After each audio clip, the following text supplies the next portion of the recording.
This is the Transformers Cybertron Vector Prime. Spoiler alert, it's a great figure and I love this figure. A bit too much. You'll have to forgive me, the box doesn't entirely fit in frame. That's not a request you're going to have to forgive me. I want to take a look at this nostalgic box art real quick. It's got a picture of Vector Prime right over here, some words over here, and the back has some even more words you can read. It comes with a Cyber Planet key, a sword, and a mini-con. I'm pretty sure the batteries do not work in this anymore. The bottom shows some other Transformers you could have gotten at the time. Jetfire, Dirt Boss, Megatron, and Optimus Prime. I had this one as a kid, but unfortunately I lost it, and I suffer to this very day. Not from losing the figure, the suffering is from my existential dread. However, I did manage to find the Galaxy Force recolor of this figure not too long ago. It is missing the gun and the blaster accessories, unfortunately. It didn't come with the Cyber Key, but I have other figures with Cyber Keys I can use. And I have pre-ordered Commander of the Stars. If you want to see a review of this, leave a comment below. But on to the main figure.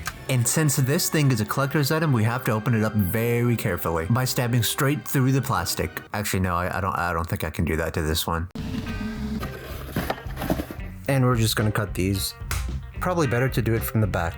Here is the figure, and it also comes with a Cyber Key, a sword, and the Minicon Safeguard, and some retail therapy dopamine for my depression. And if you want to fund my retail therapy dopamine addiction, my Patreon is $1 a month. Let's start by taking a look at it in vehicle mode. This is very hard to get in frame. Okay, that's much better. It does look very spaceshipy, because it is supposed to be a spaceship. Also, these are supposed to come out. I don't know if it's just me, but the front kind of looks like a Star Destroyer. I'm not the only one who thinks that, right? The figure itself feels very solid, which is nice. And it's got a lot of detail on it. Here's the underside. That's where the batteries go. We'll see if they work. It's got some wheels at the bottom. Here's a closer look at all of the detail on this figure. It's got a ton of gears on it, and it really looks like an ancient robot transformer thing. I don't know, it's plastic. But good plastic. It's got a clean looking Autobot logo and some transparent blue plastic for the bridge. This up here is where the Minicon goes, and you got all this gear detail on the side of the figure as well. I'm impressed by the amount of detail something like this has on it, especially something from 2005, 6 or something. It's got more detail on the back side, some detail on the sides, and even more molded detail on the bottom, and some detail here as well. The front of the underside also has some more detail. Did I mention how much detail this figure has? Now, despite how much I like this figure, one thing that does bother me is that the colors aren't really show accurate, but oh well. The Minicon goes here, just like that. The sword goes over here, right on the side. Does come with this little blasty thingy, and you insert it right into the tip,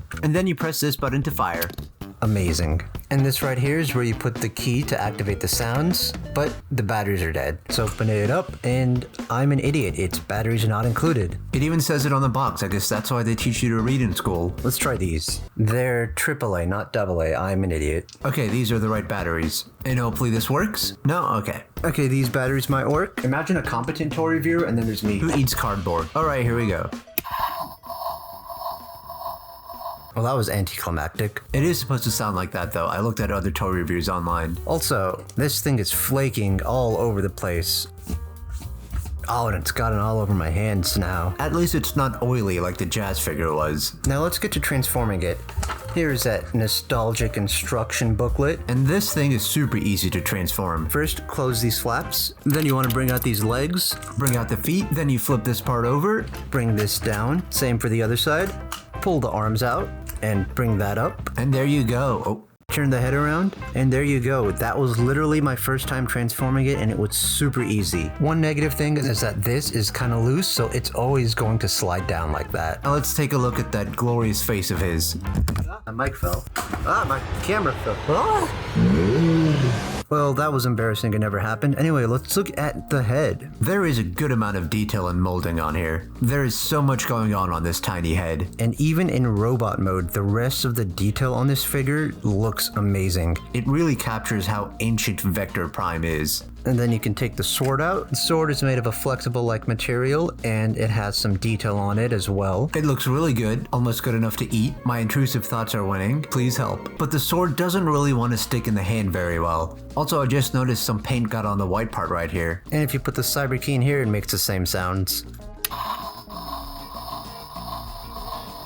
Yeah, that's enough. That's enough. A closer look at the Cyber Planet key shows that it has 5 symbols on it. Sorry, it's kind of hard to see because of the glare. The Cyber Planet key also looks like it's very ancient, and it even has some nice molded detail on there. In the back, it's got the Autobot logo with a circuit-like looking thing. Here's a closer look at Safeguard. It also has some nice detail work on there. And to transform this, Bring the legs down, bring out the feet, and then bring this all the way down. This is something pretty small, but it's still got a good amount of detail on there. And the Minicons never really had a complex transformation ever. I do want to compare it to this Optimus. It's still much smaller than this version of Optimus, which is about 3.5 inches. And this guy has a lot of detail on it as well, but this cost me like $10, $12 or something. And before we move on to posability, I want to show off the promotional booklet that came with it, because I think it might just be nostalgic for everyone. Here's a quick look at it. It's got a bunch of artwork on there, the Jungle Planet as well as Scourge. Here's the back showing all the other Transformers that came out at the time as well. Now I do have the Japanese version of the Cybertron Hotshot, so if you want to see that, leave a comment down below. The figure may seem like it's stiff and doesn't have a whole lot of posability, but it has a decent amount for a figure of its time. 360 head movement. The arms can go up and T-pose that high. The elbows can bend, and they have some amazing sounding ratchet clicks.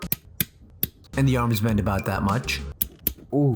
It's too satisfying. And the legs can split a little more than 180 degrees. Now the arms can move up. Oh, totally knew it did that. I'm glad I kept the batteries in. Now the shoulders do get in the way of the wings when the arm goes up, but you can move the wings out of the way and move those up as well, allowing for a bit more posability. If you move the skirt, the legs can move up about that high and bend like that. This thing has some amazing and satisfying ratchet joints on it. And even in robot mode, the details come out amazing. Just like you. Posability for Safeguard is arms will move out and legs will move out and bend. That's about it. The Minicons never really had a whole lot to them. And there's 2 pegs on the arms, so you can put the Minicon on there. Not really sure what else to say. It's an impressive figure for its time, and it would be cool to see a modern release of this, whether it be official or third party. Overall, if you can get your hands on this figure, I would say it's a good buy. And if you want to see more Transformer reviews, check out this one right here.